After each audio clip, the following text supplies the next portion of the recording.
Abidjan accueille demain le président de la Turquie. Recep Tayyip Erdogan répond à l'invitation de son homologue ivoirien Alassane Ouattara, qui s'était rendu à Ankara en mars 2015. En début de journal, retour sur les temps forts de la visite du chef de l'État ivoirien dans la capitale politique turque.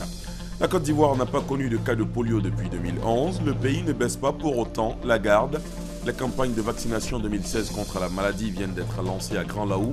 Les agents vaccinateurs ont 4 jours pour sillonner les familles partout sur le territoire. Le salon de l'agriculture s'est ouvert ce samedi, porte de Versailles à Paris.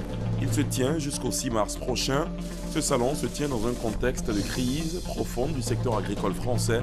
La Côte d'Ivoire est bien représentée à ce rendez-vous important. Dans ce journal, la correspondance de nos envoyés spéciaux à Paris. Et puis, depuis minuit, les âmes se taisent en Syrie, ou presque. Le cessez-le-feu initié par Washington et Moscou et soutenu par l'ONU était globalement respecté dans les régions concernées. Une réunion de la Task Force internationale sur le cessez-le-feu devrait se tenir à Genève cet après-midi. Voilà pour les titres. Bonsoir à tous. Bienvenue dans la grande édition. Au sommaire également, ce soir, à la page culture, en ligne de mire, ce samedi, l'Institut national supérieur des arts et de l'action culturelle. Comment fonctionne cet établissement public? Nous en saurons davantage avec son directeur général, professeur Goran Kofi Modeste. Entretien à suivre dans environ une demi-heure. Près de 12 mois après la visite officielle de son homologue ivoirien à Ankara, le président turc entame demain une visite officielle en Côte d'Ivoire. Recep Tayyip Erdogan est attendu dans l'après-midi à l'aéroport international Félix Houphouët-Boigny. Cette visite marque un autre tournant majeur dans les relations diplomatiques entre la Côte d'Ivoire et la Turquie. Le ton avait été donné, souvenez-vous, le mercredi 25 mars 2015. Alassane Ouattara se rendait à Ankara pour une visite officielle de 4 jours. C'était la première du genre d'un chef d'État ivoirien en Turquie. Dans le sujet qui va suivre, nous revenons sur les temps forts de la visite du président Ouattara dans la capitale politique turque. C'est avec Mahamadou Traoré et Habiba Dambélé Sawé. Ankara, capitale politique de la Turquie, mercredi 25 mars 2015. Pour la première fois, un chef d'État ivoirien foule le sol turc pour une visite officielle de 4 jours. Un tournant majeur donc dans les relations diplomatiques entre la Côte d'Ivoire et la Turquie. Dès son arrivée dans ce pays, le président Alassane Ouattara a accordé un entretien au vice-premier ministre turc, par ailleurs responsable de l'agence de coopération turque, TİKA. De cette rencontre, il faut retenir l'accord de la Turquie pour la construction d'une mosquée, d'une école confessionnelle en Côte d'Ivoire et de l'octroi de bourses d'études aux étudiants ivoiriens. Deuxième temps fort de cette visite officielle, et le plus marquant sans doute, le jeudi 26 mars 2015, c'est la rencontre entre les deux chefs d'État au palais présidentiel d'Ankara. Elle a été marquée par un tête-à-tête entre les présidents Ouattara et Erdogan, suivi d'un entretien entre les deux délégations. Le tout ponctué par la signature de 8 accords de coopération et un dîner officiel offert en l'honneur du président Alassane Ouattara, comme pour consolider les relations ivoiro-turques. Le lendemain vendredi, le chef de l'État ivoirien était l'hôte de marque de la Grande Assemblée nationale détentrice du pouvoir législatif et budgétaire en Turquie. Elle contrôle également l'action gouvernementale. Reçu par le vice-président de cette institution, Sadiq Yakut, le président ivoirien a souligné la nécessité pour les deux pays d'intensifier leurs relations, notamment sur le plan économique. Avant de quitter Ankara, le couple présidentiel a visité le mausolée du père fondateur de la Turquie moderne, Mustafa Kemal Atatürk. D'Ankara, la délégation ivoirienne s'est rendue le samedi 28 mars à Istanbul. Istanbul, où le chef de l'État a présidé le premier forum d'affaires ivoiro-turc. Un forum qui a réuni des patrons ivoiriens et turcs et qui s'est soldé par un protocole d'accord en vue de l'établissement d'un conseil d'affaires ivoiro-turc. Dernier temps fort de cette visite officielle, la rencontre entre le président Alassane Ouattara et ses concitoyens vivant en Turquie, estimée à près de 800 personnes. Cette communauté ivoirienne a traduit au chef de l'État l'hospitalité trouvée en terre turque et ses doléances afin d'être partie prenante au processus de développement de la Côte d'Ivoire. Au total, 4 jours de visite qui ont suffi à sceller l'excellence de la coopération ivoiro-turque et le meilleur est à venir avec la visite officielle qu'effectuera le président turc en Côte d'Ivoire à partir de ce dimanche. Justement, Recep Tayyip Erdogan est attendu à Abidjan. Demain après-midi, il sera accueilli par son homologue ivoirien, le président Alassane Ouattara. Retour à Abidjan avec ses infrastructures routières inaugurées hier après-midi par le Premier ministre, toutes dans la commune de Cocody, de la bretelle du Latreille aux voies d'accès à l'hôpital d'Angré, incluant le nouveau pont sur l'esplanade du pont côté Saint-Viateur, occasion pour Daniel Kablan-Duncan de réaffirmer la volonté du gouvernement à travailler à tout ce qui touche au confort des populations. Le récit de Thomas Guissambi. L'année 2016, tout comme le week-end du mois finissant de février, commence bien pour la commune chic de Cocody. De nouvelles voiries pour assurer le confort des populations. C'est avec beaucoup de joie et d'empressement que Daniel Kablan-Duncan, le Premier ministre ivoirien, peut procéder à leurs inaugurations. D'abord la bretelle du Latreille, sur la bretelle au niveau du lycée technique. Le chef du gouvernement, après la coupure du ruban, parcourt à pied la voie pour mieux apprécier le travail réalisé. Une réalisation qui devrait faciliter l'accès au troisième pont. Ensuite, les pas du Premier ministre vont se diriger à la Riviera Palmeraie, précisément au collège Saint-Viateur. Ici, les images sont parlantes et traduisent la joie qui anime les habitants du quartier. Du bitume, des voies d'accès et de dégagement. Tout sourire, le Premier ministre peut ouvrir officiellement cette voie. Et pour terminer cette randonnée enrichissante, l'inauguration des travaux de bitumage de la voie d'accès à l'hôpital général d'Angré et le pont reliant les 8e et 9e tranches à cet hôpital. Ces travaux qui donnent un autre visage à Abidjan ont reçu l'aide de la Banque mondiale. L'inauguration des travaux de la construction des voies d'accès à l'hôpital général d'Angré montre la volonté du gouvernement ivoirien à respecter ses engagements vis-à-vis de la Banque mondiale dans le cadre du PRICI. Nous l'y encourageons vivement. Premier responsable en charge des infrastructures économiques au sein de l'équipe gouvernementale, il revient au ministre Patrick Achi de vanter les mérites de ses réalisations. Avec la mise en service de ces voies, le trafic routier sera fluidifié. Le gain de temps sera considérable pour accéder au quartier de la Palmeraie et Angré. Et nous sommes d'autant plus heureux car ces voies constituent une bouffée d'oxygène pour les habitants, les communautés religieuses et surtout pour les établissements scolaires de la zone, en leur assurant un accès rapide et une plus grande fluidité. Chargé de traduire dans les faits la vision du chef de l'État, Daniel Kablan-Duncan, chef du gouvernement, tout en se félicitant de la dynamique enclenchée depuis la gouvernance du président Alassane Ouattara, lève un coin de voile sur le vaste programme de réalisation qui devrait conférer à Abidjan son appellation de perle des lagunes, sans oublier le reste du pays. Ces travaux réalisés dans le cadre du programme de renaissance des infrastructures de Côte d'Ivoire, en abrégé PRICI, et financés par l'État de Côte d'Ivoire et la Banque mondiale, d'un coût donc de 11 milliards de francs CFA hors taxes, ont en effet démarré en septembre 2014 et ont pris fin le 15 février 2016. Une chose est de réaliser un ouvrage, une autre est d'en prendre grand soin. C'est pourquoi le Premier ministre Daniel Kablan-Duncan salue le travail de la ministre de la Salubrité urbaine, Désiré Anou-Ouloto, qui devrait venir en appui à la préservation des infrastructures ainsi réalisées. Le salon de l'agriculture s'est ouvert ce samedi, porte de Versailles à Paris. Il se tient jusqu'au 6 mars prochain. Le salon se tient dans un contexte de crise profonde du secteur agricole français. La Côte d'Ivoire est bien représentée à ce grand rendez-vous. L'une de nos équipes a assisté à l'ouverture du salon. Envoyé spécial à Paris, Noël Gnagno.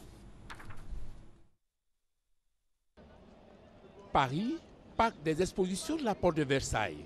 Le traditionnel salon international de l'agriculture a ouvert ses portes ce samedi 27 février. 1050 exposants issus de 34 pays participent à cette 53e édition. L'élevage, les cultures végétales et leurs filières respectives, les produits gastronomiques, les métiers et services de l'agriculture sont à explorer par les nombreux visiteurs de tout âge et de toutes conditions socio-économiques. Thème de cette édition, réconcilier l'agriculture, l'alimentation et la citoyenneté. En entendant les conclusions des réflexions et échanges sur la problématique 2016, la Côte d'Ivoire, puissance agricole sous-régionale, est présente avec en vitrine tout son potentiel et en pole position les coopératives pour leur offrir des opportunités. Nous allons organiser en 2017 la 4e édition du Salon de l'agriculture et des ressources animales d'Abidjan. Cette fois-ci, c'est un salon que nous voulons pour la maturité parce que nous allons faire en sorte que l'ensemble des pays de la sous-région puissent participer. Parce qu'en effet, c'est un salon sous-régional. Et surtout, ce que nous avons fait cette année, c'est de faire venir des coopératives. Vous avez vu qu'elles sont venues pour exposer leur savoir-faire, aussi nouer des contacts d'affaires. C'est comme ça que nous allons les amener sur le marché international.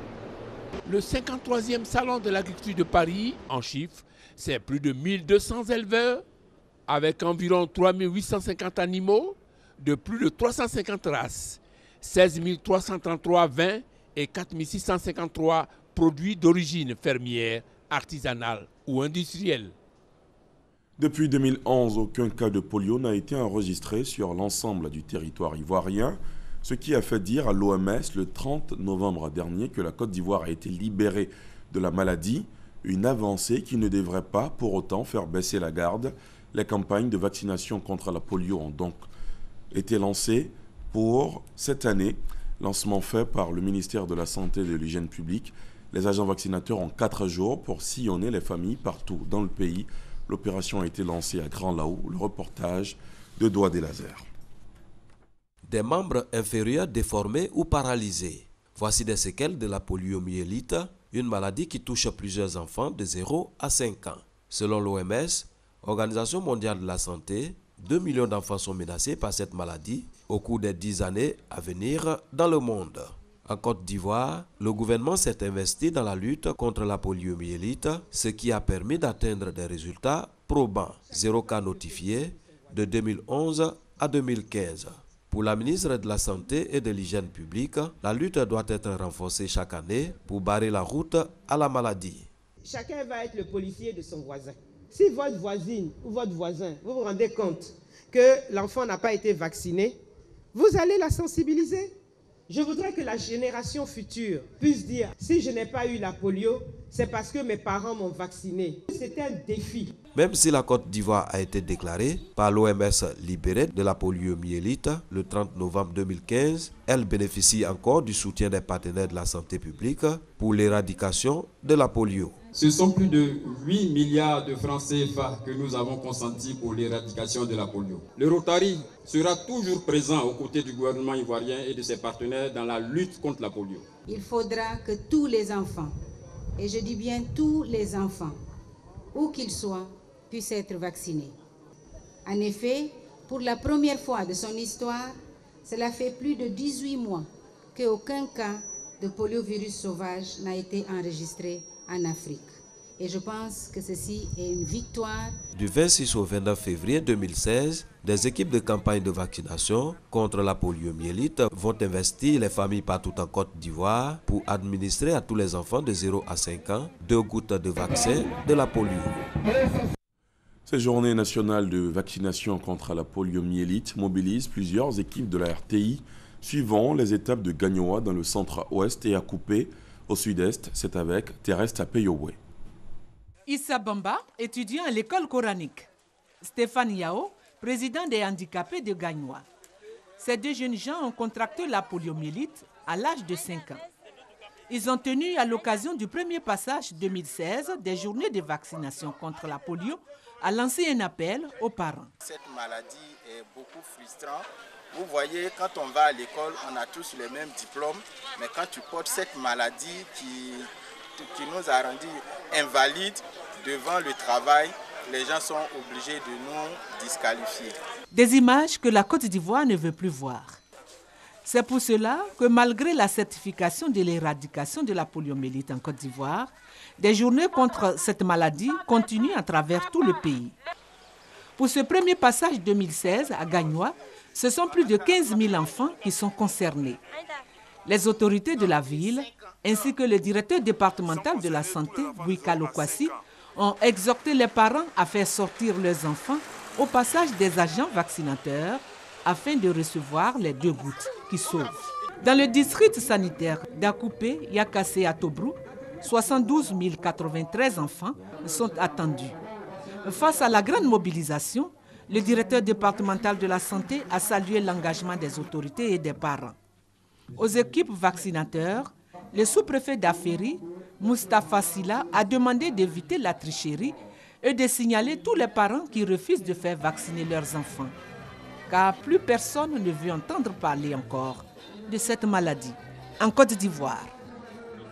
En économie, intéressons-nous à l'avis du directeur général adjoint du Fonds monétaire international FMI sur l'atteinte de l'émergence par la Côte d'Ivoire en 2020. Au terme de la mission qu'il a conduite à Abidjan, il s'est prêté à une interview de la RTI. Nous vous proposons un extrait de cet entretien réalisé par Adama Koné, entretien au cours duquel Mitsuhiro Furusawa se prononce sur une question essentielle. Est-ce que l'atteinte de l'émergence en 2020 par la Côte d'Ivoire est possible? Je pense que c'est tout à fait possible. Si vous voyez la croissance très forte, en moyenne 9% entre 2012 et 2015, si ça continue, je pense que c'est tout à fait possible de devenir le pays émergent.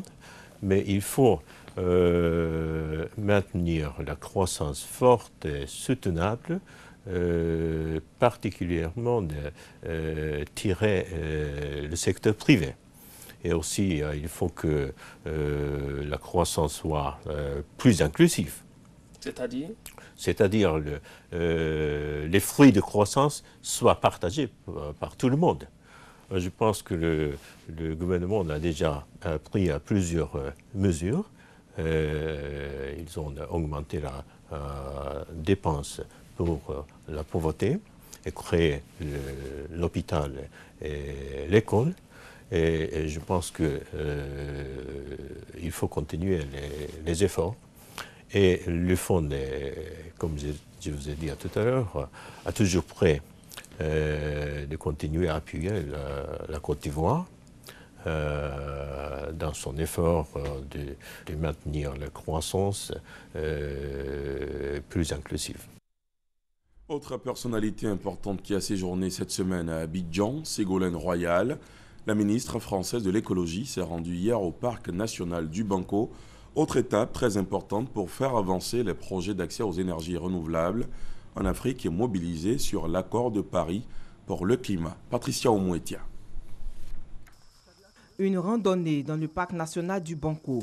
Un parcours d'une demi-journée au cœur de la nature. Une visite de découverte et d'information pour la ministre française de l'écologie, du développement durable et de l'énergie. Ce site de 600 hectares de forêt primaire abrite 764 espèces d'arbres plantés et une maison de la nature. Des échanges et des informations soutenus par les directeurs de l'OIPR, l'Office ivoirien des parcs et réserves. Le modèle de développement des ouvrages d'assainissement du parc et de la ville d'Abidjan ont été évoqués. Émerveillé de constater le sérieux de la préparation des négociations de la conférence climat qui aura lieu bientôt à Paris, la présidente de la conférence des parties COP21 est optimiste.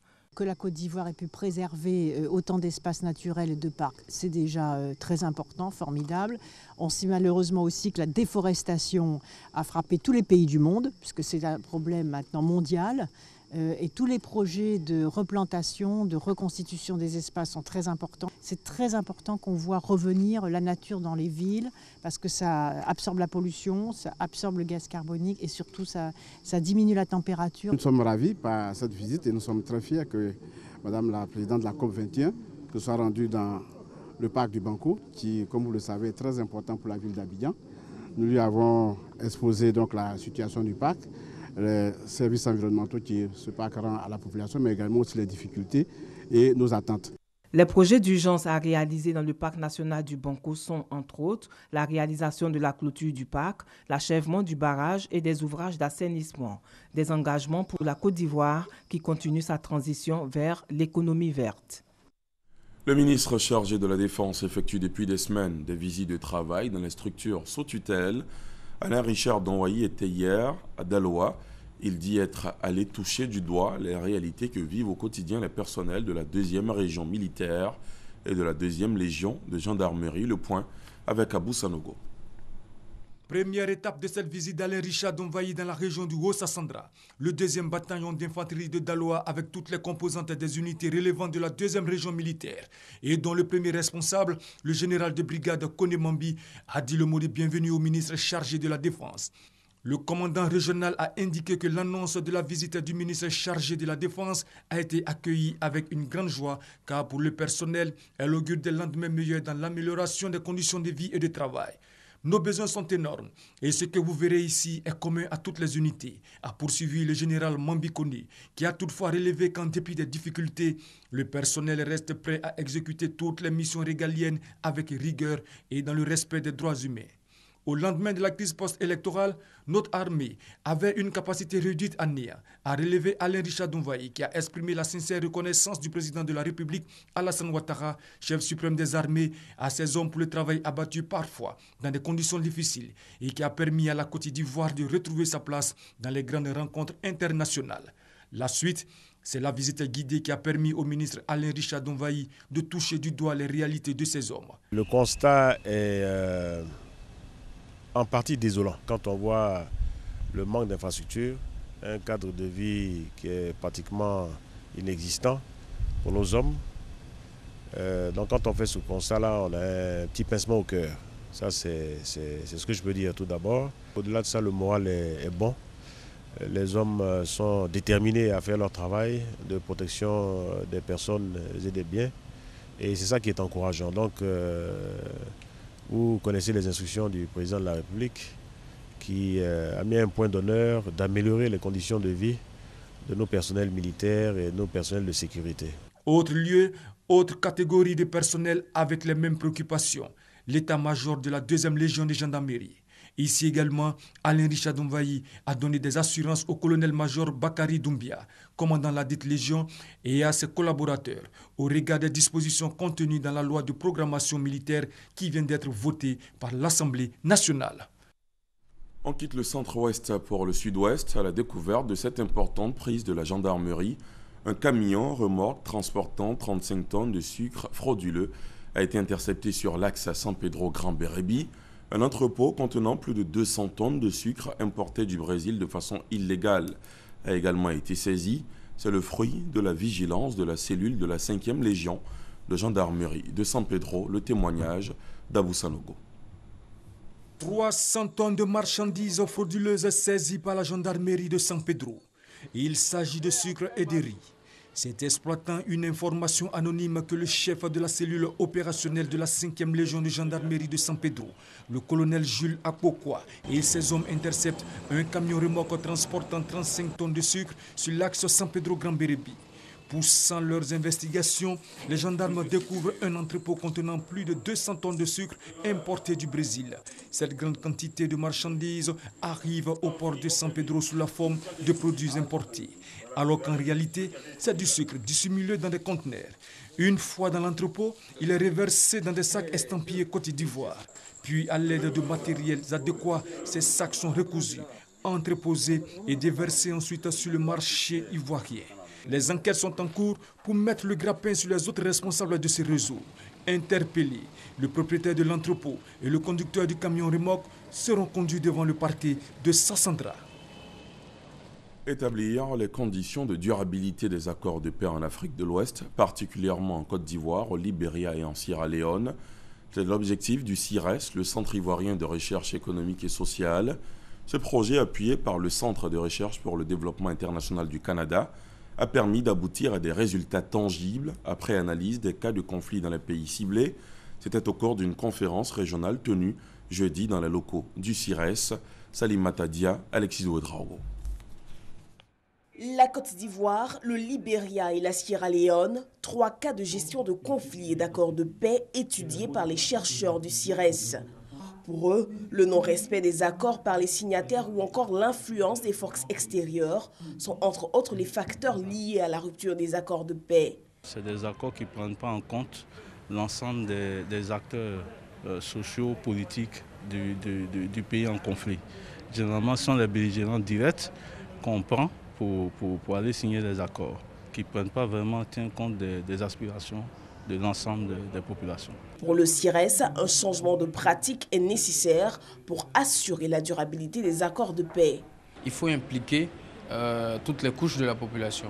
Alors on a dit qu'il faut impliquer la société civile, mais il faut également impliquer les partis politiques, mais impliquer les chercheurs. Il faut s'assurer que les acquis de l'accord vont se maintenir. Mais pour ça, il faut faire tout le toilettage des textes, tout ce qui était à la base donc, du conflit. Pour le ministre de l'Enseignement supérieur et de la Recherche scientifique, les résultats de l'étude financée par le Centre de recherche et de développement international du Canada est à promouvoir pour consolider la paix. Son Excellence, M. Alassane Ouattara, a mis en place des instruments de paix que sont, nous avons eu la CDVR, la CONARIV, la Chambre des rois et des chefs traditionnels et récemment un ministère en charge de la solidarité, de la cohésion sociale et de l'indemnisation des victimes. Cette innovation majeure qui lie modernité et tradition traduit clairement sa volonté de recourir aux pratiques endogènes de gestion des conflits.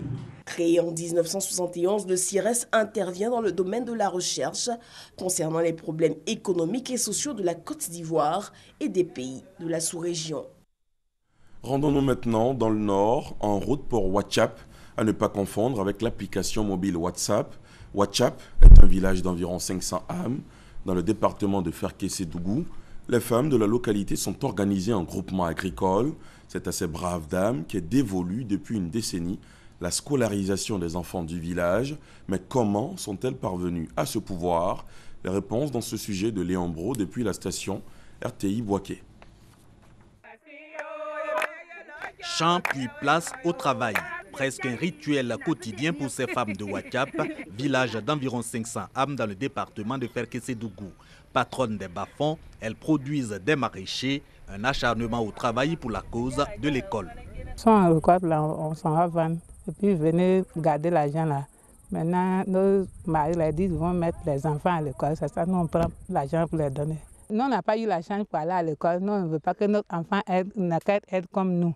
Environ une décennie que les agricultrices de Ouatchap sont au service de l'école. Résultat, une école primaire publique formelle avec 3 salles de classe offertes par le conseil régional du Tchologo. Les promotrices de l'établissement ont déjà investi plus d'1 million de francs CFA et tiennent à remplacer l'école communautaire de Ouatchap, leur première réalisation pour permettre de scolariser sur place les enfants du village. Il y a d'autres qui sont partis à 3e, 4e, 5e. Ils sont beaucoup. Chaque année, ma femme me donne 40 000. Elle va m'aider par rapport aux enfants, ceux qui vont à l'école. En tout cas, les femmes nous aident beaucoup. Même les bénévoles qui sont ici, là, c'est les femmes qui payent. L'instigatrice de ce déclic, la voici. Sarkessé Congo, épouse Koulibaly, jusqu'alors unique ressortissante de Ouatchap, a joui de son droit d'aller à l'école. Le gouvernement, parlant de la scolarisation massive de la jeune fille, en son temps, nous avons profité de l'occasion et nous avons sensibilisé nos sœurs particulièrement. Sinon, tous les parents au village à scolariser leurs enfants. Le groupement agricole féminin de Ouatchap est né dans la mouvance des CMF en tant des comités des mères d'élèves filles pour encourager la scolarisation de la jeune fille. Aujourd'hui, c'est le moteur de l'école à Ouatchap.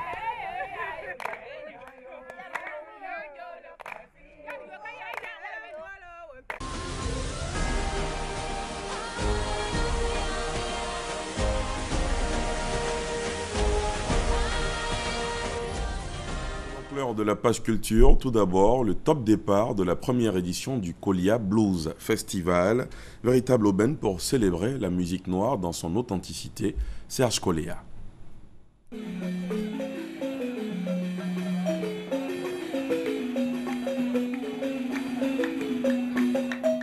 Grand rassemblement de rythmes, de chants et de danse. Touré Daouda, député de Kolia et commissaire général de ce festival, a battu le rappel des meilleurs artistes de musique traditionnelle du pays Sénoufo pour cette première édition de Kolia Blues Festival. Population, élus et cadres de la région ont tenu à vivre cet événement. j'ai été touché par ce que j'ai vu, les témoignages des populations qui savent pas ce que c'est que le blues. Aujourd'hui, on leur a fait comprendre que le blues, c'est votre musique. Et c'est les mêmes peuples-là qui sont partis en Amérique et qui jouent la musique que vous jouez d'une autre façon. Mais vous voyez, c'est les mêmes vibrations de voix, les mêmes intonations. Il est temps que des gens pensent au blues et qui ramènent le blues à sa source qui est l'Afrique. Ramenez le blues en Côte d'Ivoire, ramenez le blues dans la Bagoué, ramenez le blues à Kolia. Un pont culturel entre l'Afrique et l'Amérique. Plus précisément, l'État du Mississippi, considéré comme terre d'accueil du blues. Un blues dont les acteurs ont toujours reconnu que les racines de ce genre musical se trouvent en Afrique. My first time being here, Africa. I love what I saw this morning. J'ai pris connaissance des danses africaines qui sont d'ailleurs très bien. Et j'ai pris beaucoup d'images, beaucoup de vidéos que je vais amener aux États-Unis, à Mississippi, pour travailler dessus et voir quelle est la connexion entre ces danses traditionnelles et le blues qui se passe aux États-Unis. And I want you to roll, roll me baby, roll me girl like you roll your wagon wheel, roll me pretty woman like you ain't got no sense in the field. Retour aux sources donc pour le blues qui vient s'imprégner du terroir, se ressourcer afin de redonner au blues une nouvelle dimension. 3 jours durant, du 26 au 28 mars, Kolia Blues Festival va constituer une véritable attraction dans la région de la Bagoué, au nord de la Côte d'Ivoire. Également ce soir, dans la page culture, un gros plan sur l'Institut national supérieur des arts et de l'action culturelle INSAC. Comment fonctionne cet établissement public? Nous en saurons davantage avec son directeur général, professeur Goran Kofi Modeste. Bonsoir. Bonsoir. Alors avant notre entretien, suivons ensemble à ce sujet de Sita Soro. L'INSAC, l'Institut national supérieur des arts et de l'action culturelle, a pour mission assurer la formation des jeunes et le perfectionnement des enseignants, techniciens et créateurs dans tous les domaines de l'art et de la culture. Créé en 1991, l'INSAC résulte de la fusion de l'Institut national des arts, INA, et du Centre d'animation et de formation culturelle, CAFAC.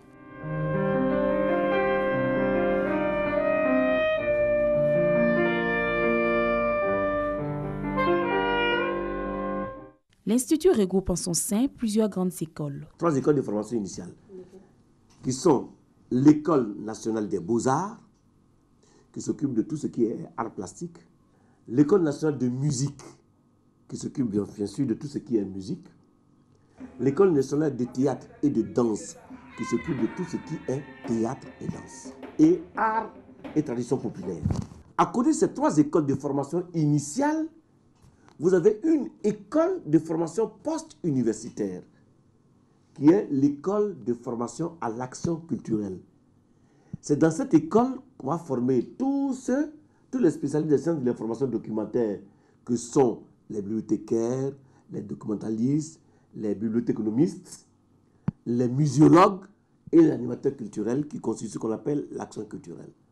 Donc, à côté de ces 4 écoles, il y a 2 centres. Il y a le centre de formation pédagogique et puis il y a ce centre-là, le centre de recherche sur les arts et la culture. En plus des nationaux qui intègrent l'établissement après le baccalauréat, les portes de l'INSAC sont également ouvertes aux étudiants qui arrivent de l'étranger. Professeur Goran Kofi Modeste, l'INSAC a toujours été considéré comme le creuset, le fleuron de la formation des acteurs culturels en Côte d'Ivoire. Aujourd'hui, comment se porte cet établissement? Je voudrais, avant de répondre à votre question, remercier les responsables de la RTI et remercier le ministre de la Culture et son cabinet qui m'ont autorisé à être présent sur ce plateau. Je pourrais dire que l'INSAC, depuis 2011, se porte de mieux en mieux. Aujourd'hui, on pourrait dire que l'INSAC se porte vraiment bien. Grâce à l'action du ministre Bandama, depuis qu'il est à la tête de la grande famille de la culture. Et pour preuve, nous avons donc basculé dans le système LMD. Nous avons ouvert la formation doctorale pour assurer, pour donner un profil de carrière à l'ensemble de nos enseignants afin qu'ils soient des enseignants du supérieur. Il y a eu également la création de 600 postes budgétaires pour former des professeurs de cinéma et audiovisuel, de danse, de théâtre, de musique et d'art plastique. Il y a également une coopération dynamique avec les universités nationales, l'université Félix Houphouët-Boigny, l'université Alassane Ouattara de Bouaké, avec l'université Senghor d'Alexandrie et avec l'IRES de Lomé, dont le ministre Bandama est le président du conseil d'administration. Vous êtes le nouveau directeur général de l'INSAC. Vous avez seulement fait la passation de charge en ce début de semaine. Vous, quelles sont vos ambitions pour cet institut? Bien, mes ambitions pour cet institut sont vraiment simples. C'est d'en faire un établissement d'excellence, un établissement qui sera le leader de la formation et de la recherche en matière artistique et culturelle, le leader francophone sortant. Mais comment parvenir à ce résultat de leader? Quelles sont les actions que vous entendez déployer, notamment? Les actions qui seront déployées sont de plusieurs ordres. Déjà, au niveau infrastructurel, il faut saluer l'effort de l'État, qui va donc engager très bientôt une réhabilitation profonde de l'Institut. Les études ont été achevées, ont été conduites par les BNET et sont achevées. Et ces études, cette réhabilitation feront de l'Institut un fleuron architectural. On aura donc au sein de l'Institut une salle de spectacle de plus de 1000 places. On aura des salles de cours, des salles spécialisées aux normes, des salles de projection. On aura même un hôtel pour les hôtes de 44 chambres. On aura une école, une télévision-école, une radio-école pour former à tous les métiers des médias liés au secteur des arts et de la culture. Et justement, parlant de métiers liés aux médias et tout ça, est-ce que l'INSAC est aujourd'hui suffisamment équipé pour mieux outiller les apprenants? Bien sûr, pour le moment, nous avons le minimum pour fonctionner. Nous connaissons, à l'instar de tous les établissements d'enseignement supérieur, les mêmes problèmes. Mais la réhabilitation qui va se faire prendra également en compte l'extension et l'équipement. Et je vous assure que c'est un investissement important qui sera réalisé par le gouvernement. Et je voudrais laisser la primeur à Monsieur le ministre de pouvoir l'annoncer, puisque les études sont achevées et le projet connaîtra un début très bientôt. Alors, sur la question de la formation et de l'insertion des jeunes diplômés, qu'est-ce que vous prévoyez? Ce qui est prévu au niveau des jeunes diplômés, c'est que nous allons créer un centre d'incubation au métier des arts et de la culture.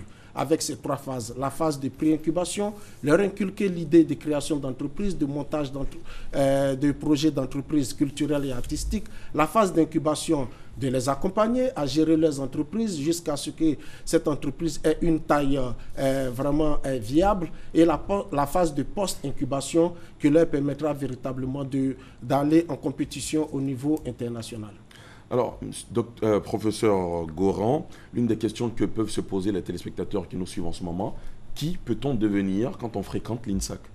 Bien, mais avant de dire ce qu'on pourrait devenir en fréquentant l'INSAC, il est quand même bon d'indiquer les critères à partir desquels on accède à cet institut. Bien sûr, évidemment. Pour accéder à l'INSAC, il faut être titulaire du baccalauréat ou d'une licence.